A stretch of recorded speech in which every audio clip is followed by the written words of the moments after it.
Hello guys, welcome to Sumanth talks. అయితే ఎప్పటి నుంచో ఎదురు చూస్తున్న గ్లింప్స్ అయితే ఫస్ట్ షాట్ వచ్చేసిందనమాట. సో ఎంట్రీ అవ్వగానే చరణ్ ఏంటంటే ఒక బెల్ట్ చెప్పులు వేసుకొని గ్రౌండ్లో అడుగు పెట్టాడు.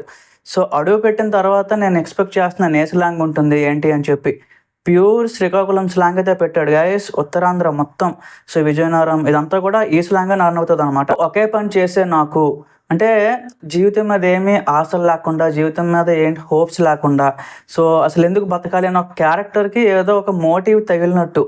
సో ఎవరో వచ్చి ఇన్స్పైర్ చేసి నీలో ఈ టాలెంట్ ఉంది, నువ్వు ఈ పని చేయాలి, సో నువ్వు ఈ క్రికెట్ ఆడగలవు, లేకపోతే ఈ స్పోర్ట్ నువ్వు ఆడగలవు అని చెప్పి ఎవరో వచ్చి ఇన్ఫ్లుయెన్స్ చేస్తే మారిన క్యారెక్టర్ లాగా చరణ్ గారు అయితే కనిపిస్తున్నారు అనమాట. సో అంటే రంగస్థలంలో మనం చూసాం. సో ఒక విలేజ్ రూటెడ్ క్యారెక్టర్ పడితే ఎలాంటి రఫ్ ఆడిస్తాడో, ఎలా అయితే ఆడేసుకుంటాడో ఇవన్నీ కూడా 2018లోనే చూసామన్నమాట. మళ్ళీ దాన్ని బీట్ చేయాలన్నా, దాన్ని ఈక్వల్ చేయాలన్నా చరణ్ గారే రావాలి. చరణ్ గారి వల్లనే అవుతుంది అనమాట. మళ్ళీ ప్రూవ్ అయింది అది.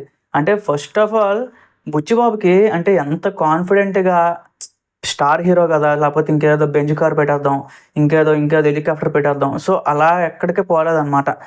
చరణ్ గారు ఏ టైప్ ఆఫ్ రోల్ అయితే కరెక్ట్గా చేయగలుస్తారో, చరణ్ గారు ఏ టైప్ ఆఫ్ ఆ స్క్రీన్ ప్రెజెన్స్ ఏదైతే యూస్ చేసుకోవాలో కరెక్ట్గా యూస్ చేసుకున్నాడు అనమాట. నిజంగా అంటే నేనేదంటే చాలా తక్కువ అంచనా వేసాను గైస్. ఏ విషయంలో అంటారా?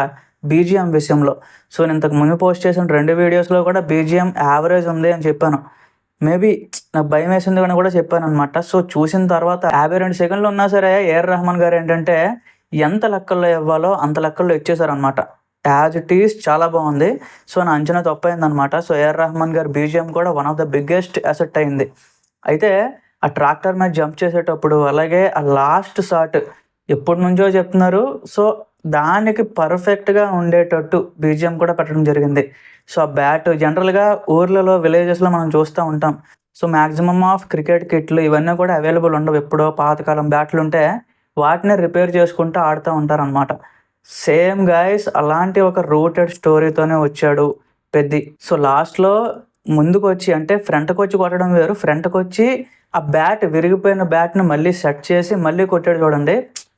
చాలు, ఇంకా బుచ్చిబాబు నీకు ఇంకా తిరుగులేదని చెప్పుకోవచ్చు నిజంగా. సో నీకు ఎలాంటి హీరో కావాలో అలాంటి హీరోతోనే తీస్తున్నావు. ఏ స్టోరీ అయితే నువ్వు పెట్టాలనుకున్నావో అది వెల్ అండ్ ఎగ్జిక్యూటెడ్గా పడింది అనమాట. చాలామంది అంటున్నారు, అంటే గ్లిమ్స్ రాకముందు చాలామంది అన్నారనమాట, ఒక సినిమా ఎక్స్పీరియన్స్ ఉంది, ఏం చేయగలడు, ఉప్పినలో కూడా కాయ కటింగ్ సీన్ తప్ప ఇంకేమీ లేదు కదా అని చాలామంది ఏదేదో అన్నారు.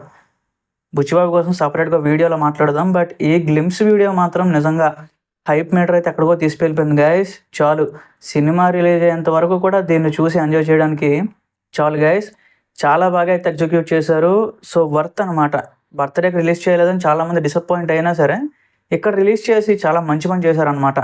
అఫ్కోర్స్ చరణ్ గారు ఏంటంటే ఆ స్క్రీన్ ప్రజెన్స్, ఎస్పెషల్ చుట్టకాల్చినప్పుడు, బ్యాట్ 2 చేతులు వెనక్కి పెట్టుకొని వచ్చినప్పుడు, సట్టు మెడలో అది ముక్కుపుడక రఫ్ ఆడించారనమాట. ఏమీ అసలు వెనక ఆలోచించలేదు.